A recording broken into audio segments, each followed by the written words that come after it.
You are listening to the Nature's Premier Podcast, episode 53, My Journey to Zero Waste, and 3 things you can do to start yours today.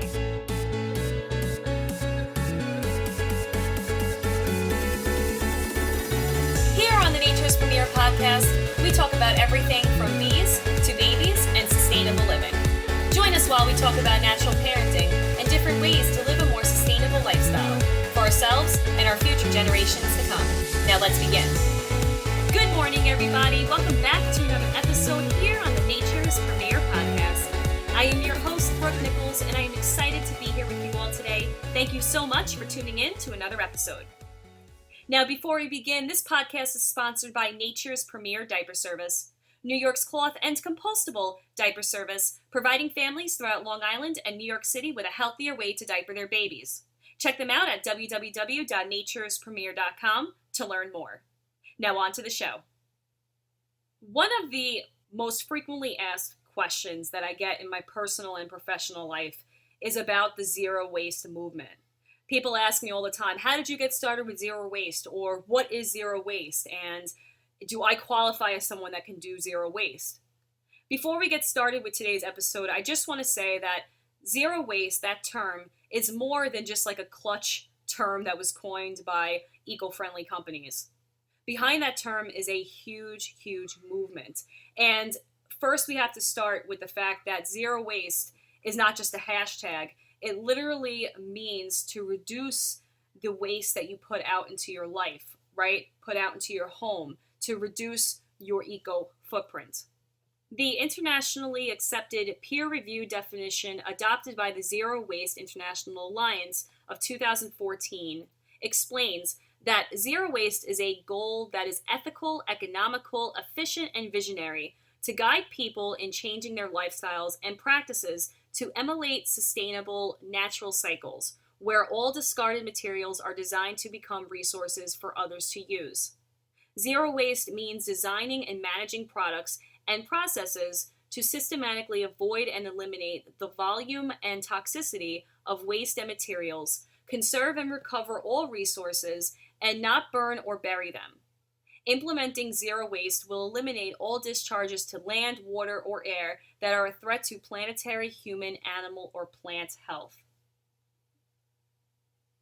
Becoming zero waste is a journey.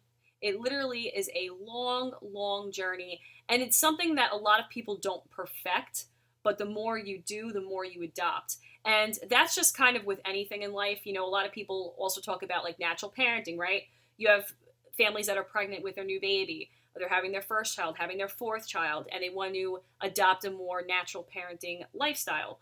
A lot of people will think it's all or nothing, and that's just simply not the case. With anything, you know, if you take steps to become something or change habits, it takes time. So with zero waste, it's just like anything else. You know, start to reduce certain aspects of your daily habits, like let's say, you know, switching to reusable water bottles or reusable diapers, and you're going to become a more zero waste conscious individual.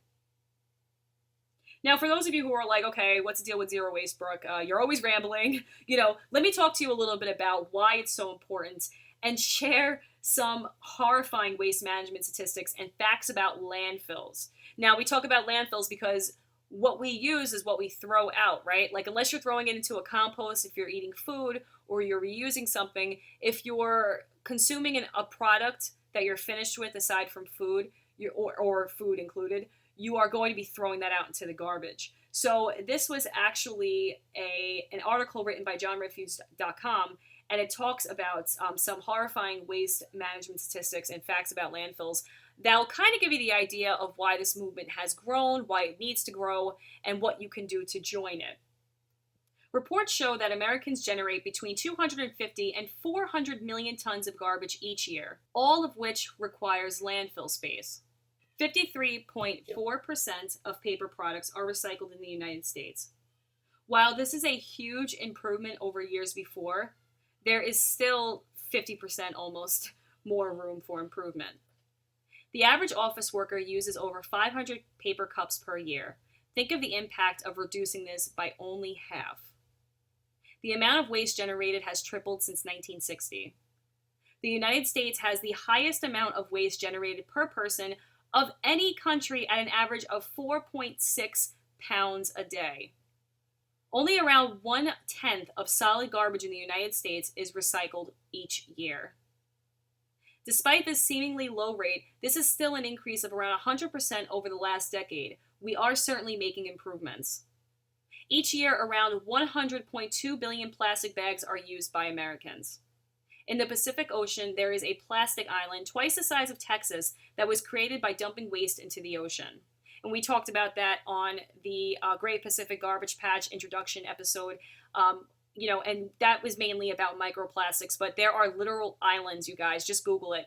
Literal garbage islands in India, in the Pacific Ocean. I mean, there's so many different areas where they're affected, and it's literally garbage islands. Like, you could walk on a garbage island in the ocean. It's absolutely atrocious. 36% of what is thrown away in the United States each year is paper or cardboard, much of which is recyclable. The United States has over 3,000 active landfills and over 10,000 quote-unquote old landfills. All of these create hazardous gas and could be a danger to groundwater. It actually is a danger to groundwater. It's been proven. Do check out the book Garbage Land by Elizabeth Roy. Absolutely great look into our garbage issues. Aluminum can be recycled innumerable times with no loss of quality, yet only a small fraction of cans are. Which I will say always, infuriated me and always puzzled me, because wouldn't you want to recycle a can that you can get money back from? That's why a lot of people, they'll be like, oh, I'm not going to cash cans because they look down on it. And what's better, just throwing it out in the garbage and letting it sit in the landfill? You know what I mean? We have such a sense of entitlement because we don't see the other side. But if you just, peer real quick, you'll be like, oh my God, we have such an issue. We really need to handle this. Who cares if you cash a couple cans? Who cares if, any Tom, Dick, and Harry is looking at you, cashing a can? Is that really the end of all days? Like, oh my God, they saw me cash a can. Please. I don't drink soda, or else I would cash cans all day and I would rock that. I'd probably get a sweater saying cash can lady. You know what I mean? I wouldn't even care. I would not even care, I swear. But yeah, people just they worry about their image. It's just silly. Each day, people in the US throw enough trash away to fill 63,000 garbage trucks. 63,000 garbage trucks. An average American throws away around 1,200 pounds of waste each year that could be composted and kept out of the landfill. While recycling is increasing each year, and that is certainly a wonderful thing, and we will look at the good as well, so is consumption. Reducing consumption while increasing recycling is the key to reducing landfill usage, and this is where the zero waste lifestyle comes in, being very mindful of the things that we are consuming and we are taking into our homes each year. Each ton of paper recycled can save 3 cubic yards of landfill space.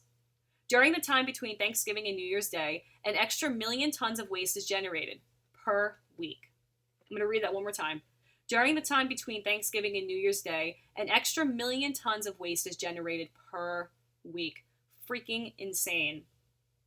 And a lot of that's probably wrapping paper. You know what I mean? I can't even. I started wrapping my kids' gifts in newspaper, and it doesn't look as fancy, but I'm telling you, it gets the job done, and you can do a lot of cute stuff with plant dyes and things like that. 38 million miles of ribbon are put into landfills each year. That is enough to tie a pretty bow around the earth, a pretty non-eco-friendly bow around the earth. Plastic bottles put into the landfill will take thousands of years to decompose since they are shielded from sunlight. Now, I will say this is very, very interesting because this is the same scenario as with disposable diapers. Now, it is true that disposable diapers have not been around for 500 years because a lot of people will like to counter the argument that, disposable diapers, how do you even know they take 500 years to decompose because they've only been around for, 50 years? Well, that's a fantastic rebuttal. However, these plastics are known to not break down. Only 5% or 10% of plastic ever created since its inception, since its creation of plastic, has ever been taken off the earth, has ever been incinerated, and has ever been literally just dissolved or whatever they do with it, melted. I don't even know what they do with this plastic, but plastic is something that stays in the environment. So diapers that contain not only plastics, contain all sorts of other non-renewable resources, and in tandem with noxious chemicals, especially the ones that are mainstream diapers, and we won't mention names.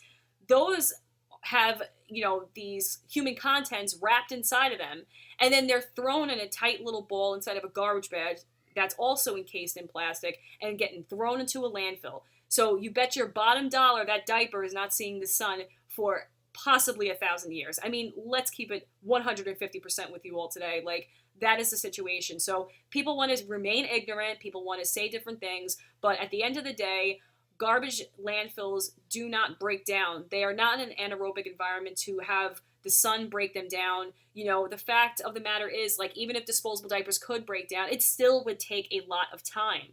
That's why you do something like composting, or you just switch to a reusable diaper like cloth diapers. But I did want to just say that because that's not just with diapers. Like they mentioned earlier, it's with plastic bottles, it's with cans, it's with all of these different plastic items. Plastic sucks, you guys. Like, excuse my language, but plastic is just, it's such an amazing invention that we've totally, like, just had take over our society. Plastic is everywhere. We are, like, encased in a big plastic bubble. I mean, we're in, like, a big plastic vacuum, just sucking up all the plastic, using all the plastic, throwing out all the plastic. I mean, it's absolutely crazy. So, as you can see, the facts about landfills and trash can certainly be very, very scary. However, it is an area in which everyone can make a difference, and that is why I make these episodes. That is why I talk about different things. I sound redundant. People probably think I'm the most annoying person in the world, but if you get to enough people that make changes, it's something that you can literally see changing in your lifetime. Imagine if all these people at the gym didn't throw their water bottles out. Now, if you guys listen to my past episodes, you know how salty I am about water bottles getting thrown out at the gym. Like, that is one of, like, my biggest pet peeves. You guys, I want to have, like, an anxiety attack every time I see it. But imagine if these people didn't throw those bottles out. Think about, like, 200 water bottles a day are getting thrown out at the gym. Times that by, 365 days a year. You know what I mean? Like, it's absolutely amazing the amount of plastic we can keep out of our landfills if we just literally took 3 seconds and focused on which one was the bin for plastic and put it in there. You know what I mean? Instead of just being lazy and throwing it in a garbage can because everybody thinks it's a catch-all for, outer space, or garbage is getting shipped over there. You know what I mean? Like, it's absolutely insane. But just think about it. Like, changing little habits, shifting little habits really do make such a difference. Landfills create dangerous gases and are an unpleasant addition to the community. Paper and plastics that can be recycled are not being done at the degree that they should be. Recycling initiatives are helping, but the problem is not being solved, and people simply are just too lazy, and they need this education to understand why it's so important that they have to do this. Waste reduction and composting are also significant ways to reduce the amount of waste put into the landfill. So with that said, again, shout out to johnsrefuse.com and also to the website Grassroots Recycling Network. They have a lot of great information on their website, so definitely check them out. But with that said, I want to talk about my introduction to zero waste, kind of give you a little bit of a background of why it's important, some of the stats that we're dealing with, which I just did, and talk about my journey. Because I am someone that definitely is not someone that, like, grew up in a zero waste atmosphere, so to speak. I mean, I had a huge family. We did not have a lot of money, so it wasn't like we consumed all these different things, had a trillion toys. But I will say, like, my parents weren't big into recycling. They just didn't know it better. They really didn't like understand. And unless someone dropped a recycling can off, they weren't going to do that. Now, my mom cashed cans. My mom was mindful of, like, reusing plastic bags like I do to death. You know what I mean? Like, till it's falling apart in your hands. The plastic's actually so thin, you can't even read the writing on it. But other than that, they weren't really, like, environmentally conscious people. And I think it's not because they're bad people, it's just because they weren't educated. And that's most households today. The only thing is that education is now at your fingertips. You don't have to go to the library. And when I was growing up, I was born in 1986, even then, some people are like, oh, it's so young. But even in the last 10 years, like, people only just started having computers in their home within the last 10 years. People only really just started having cell phones on such a mass scale. You're literally running out of excuses, people. You know what I mean? Like, the information's at your fingertips. You can find this information out with a couple quick scrolls and looking up websites. But I will say, it's a lot. Like, especially living, in the time that we do, we're pulled in so many different directions. I mean, we're more connected than ever, but we're more disconnected than ever as well, if that makes any sense. So a lot of families are extremely overwhelmed. They're being pulled in a million different directions. And, learning about zero waste is something that they're not really going to do unless it's put right in front of them. And that's why I create these episodes. I do the lives. I, update our social media pages, because it is important to get this out there to those people who may not see it anywhere else. So my zero waste journey really started when I had my oldest daughter, Autumn. For those of you who are not aware, I'm actually a young mom. My daughter was born when I was 20. I was a couple of months before turning 21.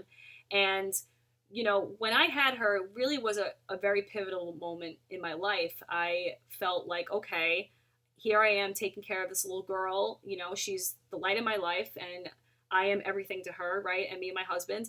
And we have to show her the way in this world. And, making sure I was a positive and strong role model for her, a strong mother and female figure in her life, was something that was very important to me. And, upon my journey of becoming more of like a quote unquote granola parent or natural parent, following Montessori and Waldorf practices, attachment parenting, I started to really, take mind into the consumable nation that we live in.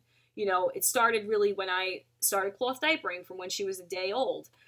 Like I was just feel so weird being in the hospital and just seeing all the diapers they were throwing at me, you guys. Like I felt like a professional baseball catcher. Like they were throwing so many freaking diapers at me. I'm like, wait, in my head, I'm thinking like, this is so much garbage.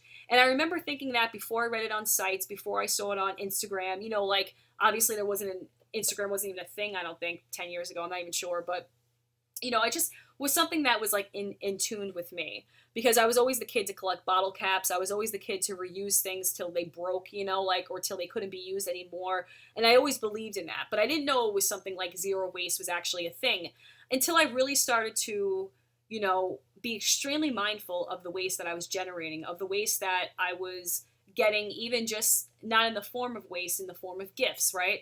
Like for those of you who are gifted with family who like to give presents to your children, one thing that you could probably agree with me on is if they're not on the same wavelength with natural parenting, using wood toys, reducing the consumption, using like repurpose, that's what I was looking for, repurpose toys, then you're going to know that every year Fisher Price chokes you out, right? Like at a birthday party, you are getting slammed with a ton of different plastic toys from like every different direction.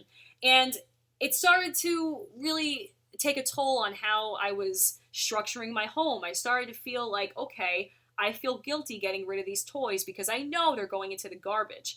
And it was at that point where I was like, you know what? We have to start to reduce what's coming into the home. We have to start really being very mindful about what we are around, right? Because not even like plastic just sucking in general, like, it's okay, great. Yeah, Fisher Price makes an awesome little people house, right? But like, how long are they really going to use that for? And 9 times out of 10, when you donate that product, unfortunately, some people are going to disagree with me, but I know this firsthand.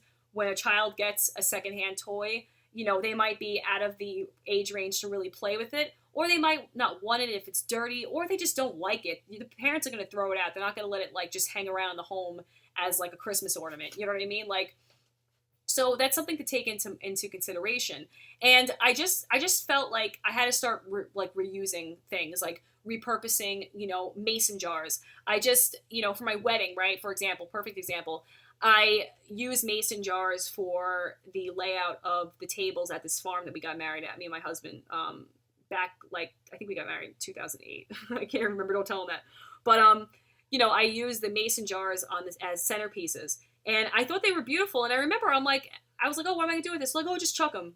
What do you mean just chuck them? They're glass. So I literally took those home and I saved them. And I rock those to this day. I think like 3 of them broke. But I rock those to this day, you guys. Like, I jam out to glass jars all day. One thing that I do that I noticed that was actually helping me to save money was to take products out of plastic bottles and put them into mason jars or put them into glass jars, because you can actually see what product you have inside of those containers. So I read some statistic a couple of years ago. It was something like people on average, like for an average product that they use, they waste anywhere between like 5 tablespoons to like a quarter of a cup of product. And I'm talking about, females and males who use either like shampoo, conditioner, gels, things like that.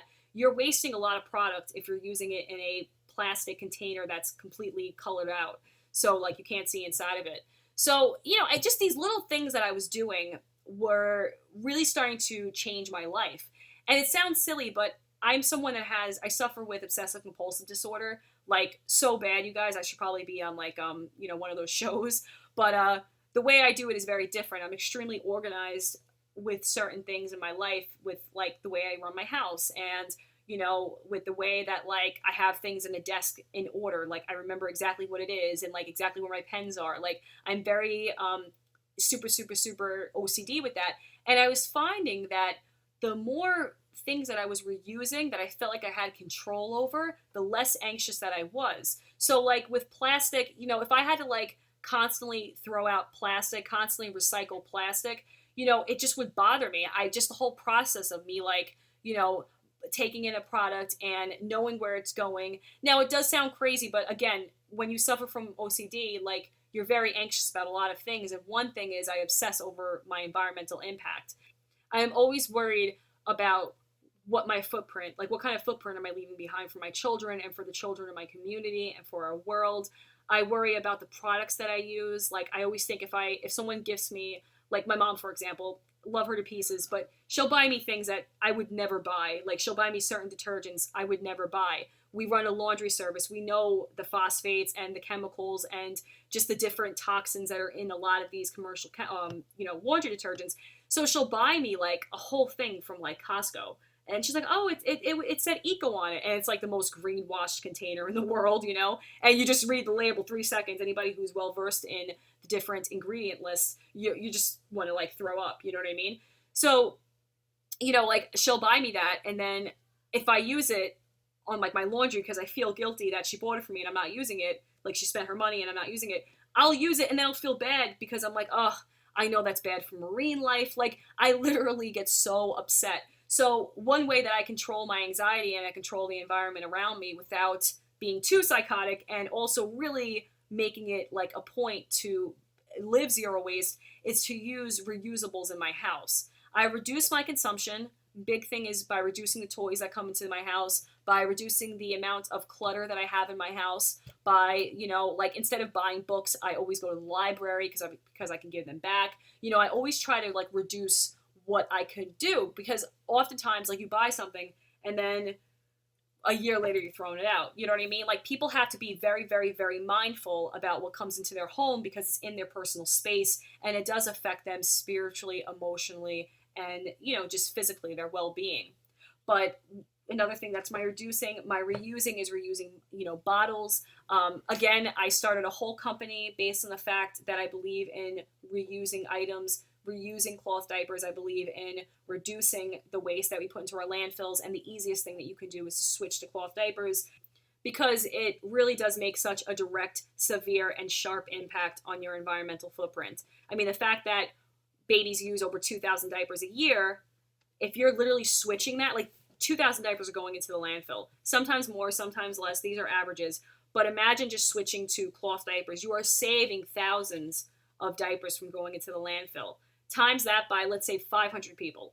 That'll make a difference. 5,000 people, that'll make a difference. 5 million people, you can see the trend.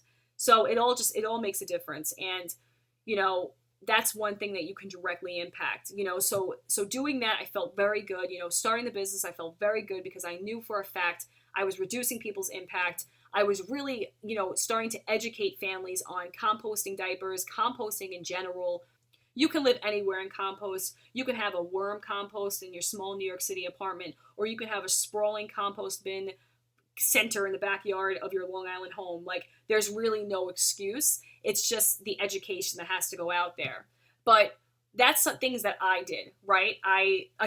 The reducing things that come into my house, reusing everything that I can.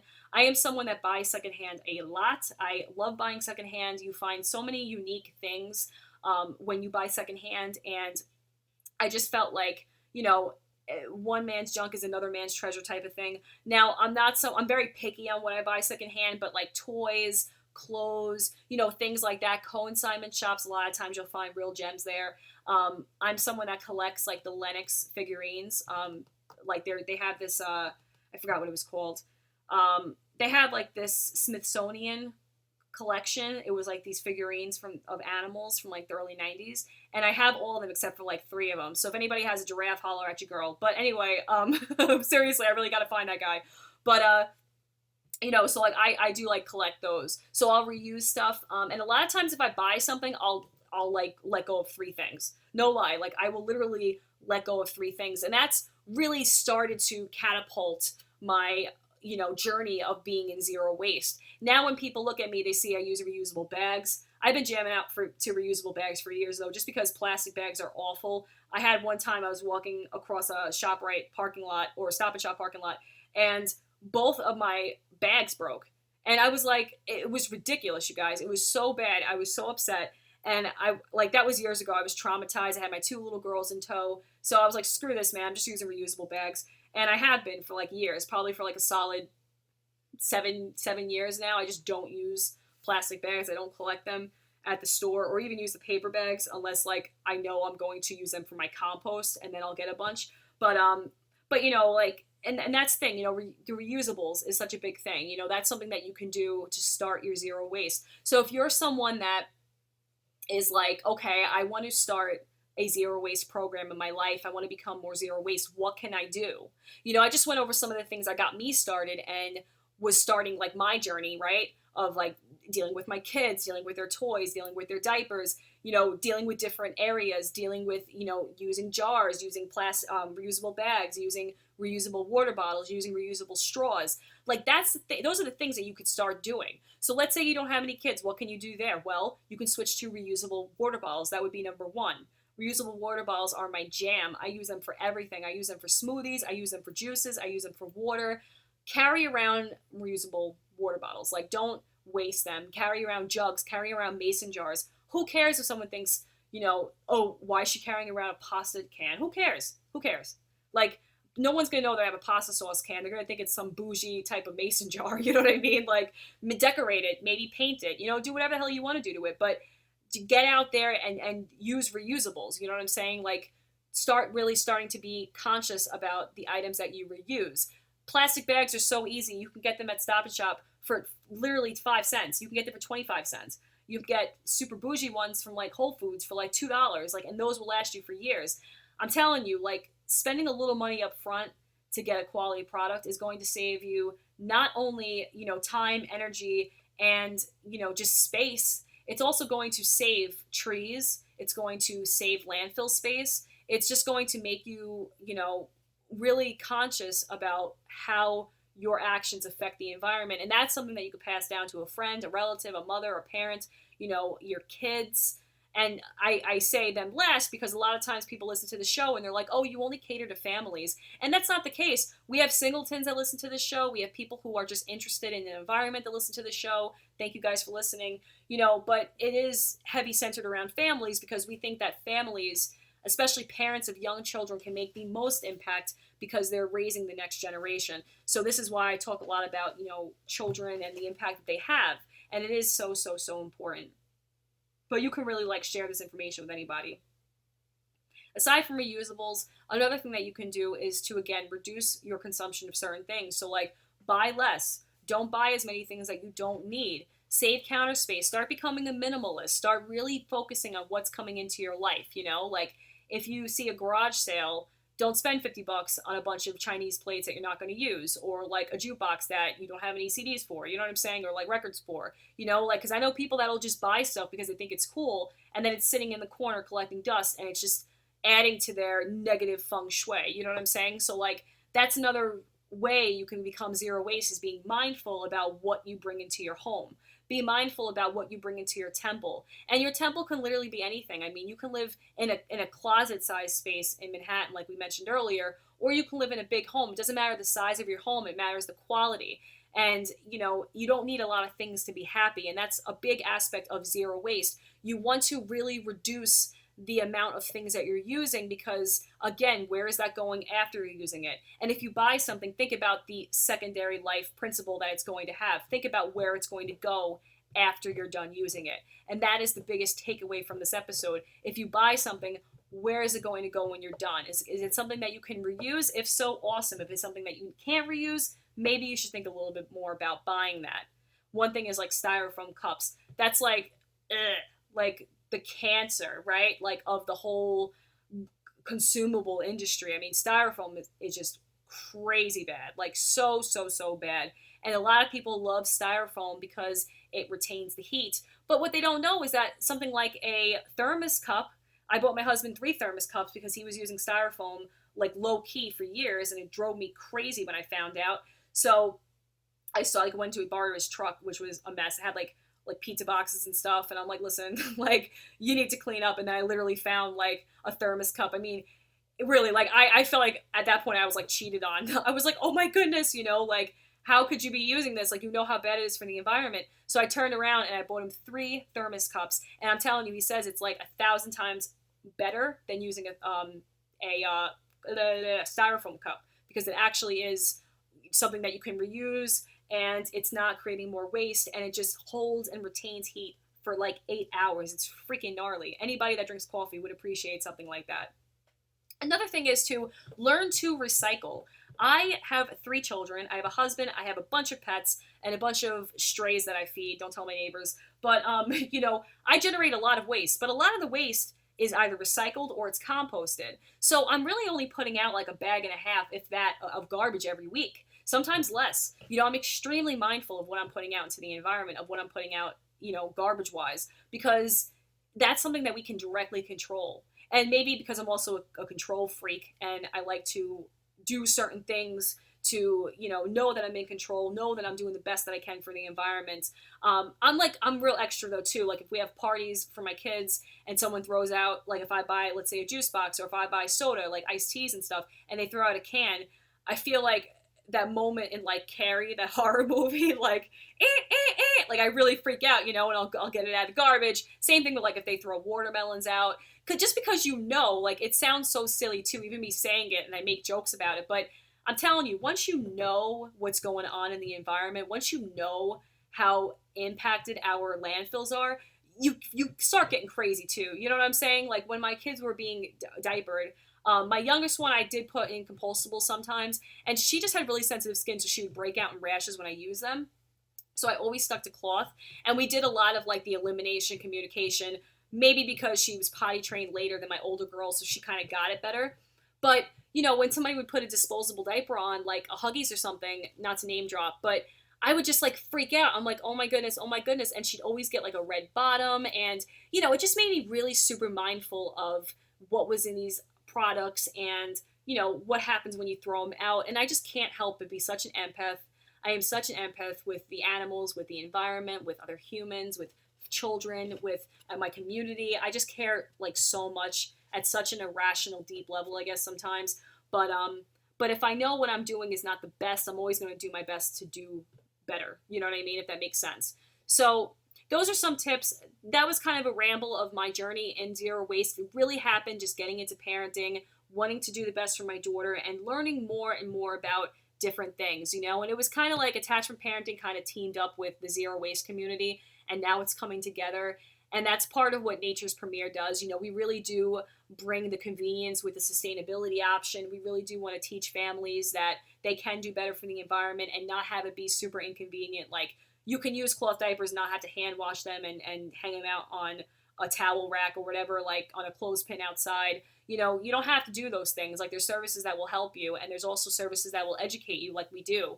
So that's something that we just like really, really believe in.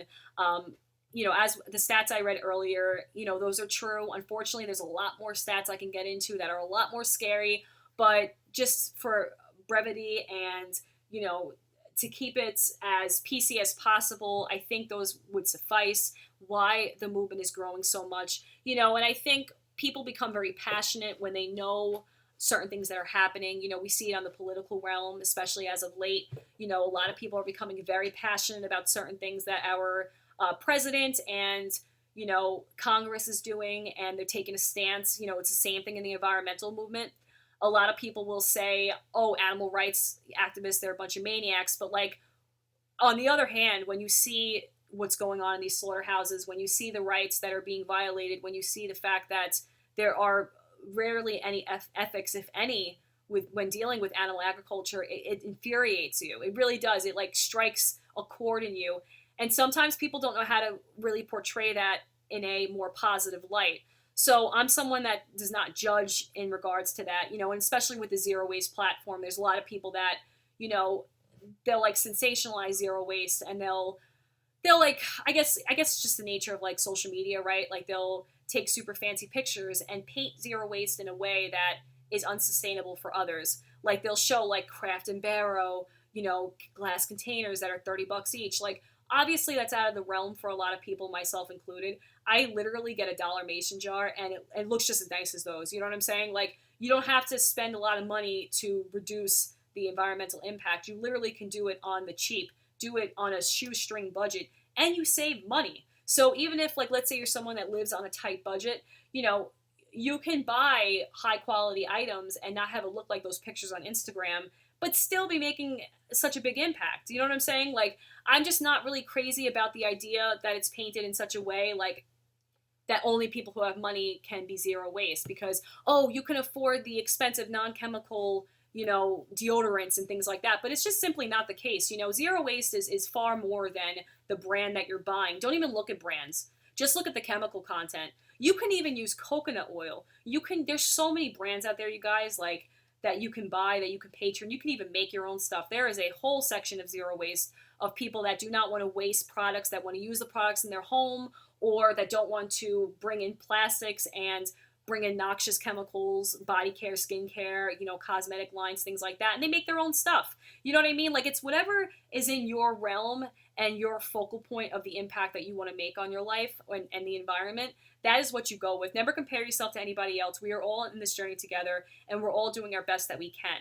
And if you're someone that's taking little steps every single day and you want to make a difference, and your heart's in the right place, then you're doing the right thing. You're in the right realm. You're in the right space. So just be mindful of what you're using. I want your takeaway from this episode to be mindful of what you take into your home. And again, regardless if you live in an apartment, trailer park, RV, if you live in a home on Long Island, it doesn't matter where you live, but be conscious of the space that you are creating for you and your family. And even if it's just you and 3 cats, like I say 3 cats because I feel like cats only come in threes. You can't just have one. I don't know, whatever. But, it's, and just be very mindful of what you take in, and that's for your spiritual and your mental clarity. It also really does help when there's less things cluttering your space. And that's not only good for you, it's good for the environment as well. You're not wasting. You're not just going to throw these things away. Sometimes people go on these fits, right? I'm going to throw this away. I'm going to throw this away. I'm going to do this. I'm going to do that. And then just all go into landfill because they're done. They've had it. They rent a trailer, a dumpster. My mom does that. It drives me crazy. And she just throws a bunch of stuff out. People do these things. But that's one way to really get into zero waste, is being mindful of what you take in, is being mindful of what you are reusing. If you're finding that you're buying water bottles at the gym, 2-3 times a week, maybe buy and invest in a high quality water bottle like Clean Canteen, or there's even get a mason jar, go to Whole Foods, pick up a reusable water bottle, Wild by Nature if you're on Long Island. There's so many different things that you can do. If you're finding that you like to use straws, switch to glass straws. Glass Dharma, my people over there in California love them, make the best glass straws on the market. Or you can use aluminum, plastic bags. That the fact that they charge you 5 cents to use them should be reason enough not to use them. You know what I'm saying? So switch to a reusable bag, grab a pillowcase, grab your kid's backpack, whatever you've got to use in place of a plastic bag, just do it. I'm just saying, just do it, because it's also a pain to store those plastic bags. I don't know about you guys, but when I was growing up, I had a bag with 5,000 plastic bags inside, and it just is ugly too. It just doesn't add to the aesthetic, Like I said, even if you're not someone that cares about home design and things like that, right? Still, it just looks ugly. Even if you keep it in a cabinet, I don't know. I'm so OCD. I'll be like, it's taking up space. I'm just so crazy. But that's just be mindful. If you have children, be mindful of the toys that they're bringing in. Just know that Fisher Price trike or that dollhouse or those little cars are literally going to be triggering their imagination or piquing their interest for only a few months, and then it's trash. It's going in the toy bin, and it's gonna be like Toy Story. Kids gonna throw it out, gonna go into the landfill, hit the incinerator, and go into the landfill. So just be mindful, and if you are buying things that are in reusable packages or like plastic packages, make sure that you're buying things that like, you're going to recycle. Like if you have plastic bottles, shampoo bottles and conditioner bottles, just recycle them. Wash them out good and throw them in the recycling bin. There's so many different things that you can do, and I'm going to have a full in-depth episode on recycling. I'm surprised I haven't done it already, but I like to think that people know these things, and then when I look back into this and I talk to people, I'm like, oh wait, they don't teach this in school, so maybe I should be talking about it. But yeah, those are things that you can do to get jumping into your zero waste lifestyle. Again, take your time, learn more about different products that you may like to use or you don't want to use, and just have fun with it, you guys, because it's a really cool movement. You're making such an impact. It's such a difference on our environment, on our health, emotional health, well-being, our family. It makes you feel better, makes you positive, makes you know you're contributing, and it really does boost your self-confidence. So definitely take that into consideration when you're looking into zero waste. And if it takes you 6 months to drop one thing out of your life, at least you took 6 months to drop one thing out of your life, and at least you're making strides to doing that. It's all about balance. It's all about passion. It's all about making a difference one step at a time. Thank you guys so much for tuning into another episode of the Nature's Premier podcast. I am your host, Brooke Nichols. If you have any questions or want to collab on a future episode of the podcast, please do feel free to reach out to my direct email. It is speaking@naturespremier.com. We spell premier with an E at the end, just for those of you who get confused with the two different ways to spell it. Of course, we have to be bougie and annoying and add an E to the end, but that is my life. So thank you guys so much for tuning in, and until next week, we hope you have a wonderful, stress-free week ahead. Now, real quick, I will say that we are doing Facebook Lives. Make sure you are following us on Facebook, Nature's Premier Podcast, Nature's Premier Diaper Service, and also on Instagram at Nature's Premier Podcast and Diaper Service. The Diaper Service, you can follow all the great things we're doing for the environment and for our community, and the podcast, you can just join in on the conversation. Thank you guys so much, and we will check you back again next week.